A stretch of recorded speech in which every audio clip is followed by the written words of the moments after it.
Saya dulu pernah berpartner dengan seseorang gitu. Ketika usaha ini berhenti bukan karena kami nggak bisa menjalankan, karena peraturan tidak boleh. Nah, kemudian ketika hitung-hitungan itu masih ada minus, masih ada piutang di tempat lain. Tapi itu dijadikan beban saya dianggap punya hutang gitu. Padahal hutang bersama itu piutang, tapi itu dibebankan saya. Terus dia cerita kemana-mana bahwa saya punya hutang. Bahkan di kampung saya dia cerita semua, Niko punya hutang saya gini. Bahkan Bu Niko di pasar didatangi ya, suaminya tadi diunek-unek kayak dimarahi di depan banyak orang. Ya, ini yang saya maksud. Ya, sampai nangis Mas, sampai nangis. Kemudian dia pulang dalam kondisi yang kenapa mah? Tadi omnya marah-marah di pasar. Aku dimarahi, dicaci maki. Dia katakan suamimu selingkuh, punya difitnah gitu. Saya hampir nggak kuat. Wah, saya akan laporkan, saya akan balas itu. Tapi itu kan bicara apa? Kalau kamu membalas, udah impas. Peranku sudah nggak ada lagi. Karena kamu disakiti, kamu akan membalas menyakiti. Kamu nggak akan lulus proses. Kelasmu sama dengan dia. Kamu nggak akan naik kelas, nak. Kalau kamu membalas, sudah kelasmu sama dengan dia. Kesadaran tadi. Oh, Tuhan, terima kasih, ini proses.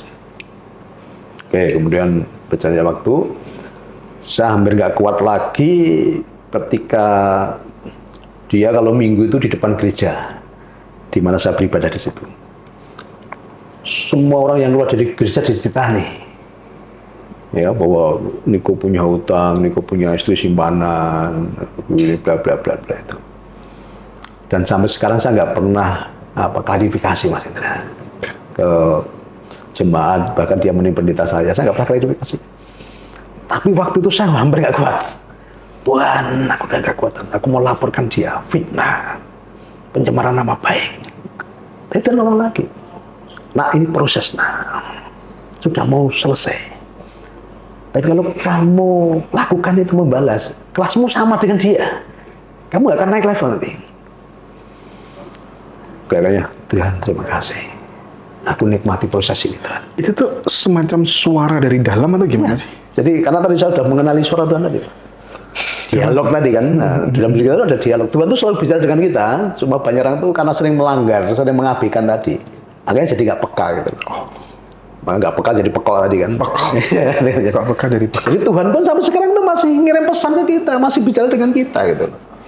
Nah karena kita sering melanggar tadi nggak peka. Sampai sekarang Tuhan masih bicara. Nah tadi ketika saya membalas Tuhan bilang, nah tinggal sebentar lagi. Kalau kamu balas, kamu nggak naik kelas, kamu sama dengan dia di levelnya itu. Nah suatu saat udah kami clear, nggak melakukan pembalasan, kami juga nggak pernah melakukan klarifikasi, membela diri nggak pernah. Kalau membela diri itu percuma, energinya habis nanti. Ini nyaman aja, terima kasih Tuhan untuk proses ini. Aku tahu bahwa Tuhan telah siapkan saya untuk level yang lebih tinggi, porsi yang lebih besar. Gitu. Nah, dan suatu saat ya, orang itu melihat kehidupan kami di YouTube, gitu kan, kemudian WA. Kalau mau ke sini, mau ketemu, mau ngobrol, minta dia cerita kondisinya sekarang ini terpuruk, gitu kan. Nah saya tanya Bu Niko, ini mau ke sini gimana? Pak, aku udah mengampuni, tapi aku belum sanggup untuk ketemu. Kalau dia teringat ketika dihina, dilecehkan di pasar di depan orang tadi. Aku udah mengampuni Pak, tapi aku belum siap untuk ketemu. Jadi akhirnya, oke, kita bantu. Akhirnya kami kirim uang untuk membantu mereka.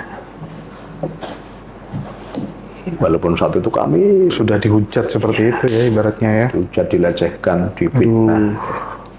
Itulah kasih tanpa syarat. Kasih tanpa syarat. Tanpa syarat.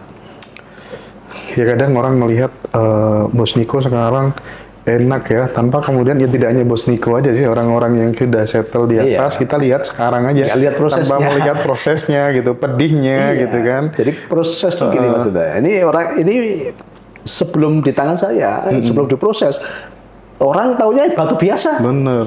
Kena kotoran, diinjek-injek kan gitu. Karena orang melihat itu bukan sesuatu yang bernilai.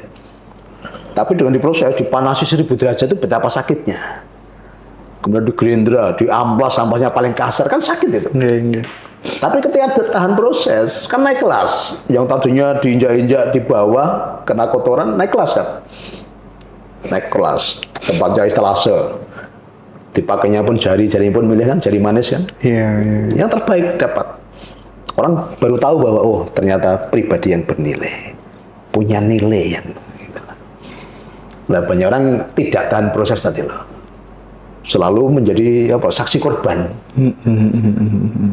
Sebenarnya tadi kan tugas kita tuh menyaksikan semua tadi, menyaksikan dari sudut pandangnya Tuhan tadi loh. Nah, orang selalu menyaksikan sebagai saksi korban, maka nggak enak dengan membalas, menghakimi gitu kan. Nah, parahnya tadi udah saksi korban, sekalian jadi hakim. Menghakimi tadi kan gitu loh. Keren. Maka nggak akan mengalami kenaikan level. Iya.